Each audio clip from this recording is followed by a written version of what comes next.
Անում չեք անում, որպեսզի գոնե դիվանագիտական ուրեմն համապատասխան աշխատանքով աշխարհը չէ իմանում դրա մասին, որ դուք Հայաստանի Հանրապետության իշխանությունը ամեն կերպ ուզում է ազատագրել մեր գերիներին։ Չգիտի դրա մասին, որովհետև դուք գործողություն չեք արել, որպեսզի նրանք իմանան։ Եվ հերիք է ասելու, թե իբր բան է,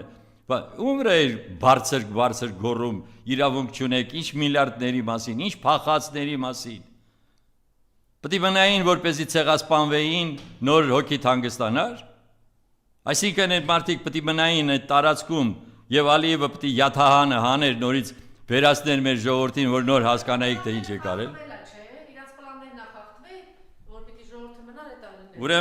Ուրեմն այս ամենից հետո, այս խայտարակությունից հետո իրեն հարգող, մի քիչ իրան հարգող, եթե հարգում է մարդ իրեն, պետք է հեռանա իշխանությունից։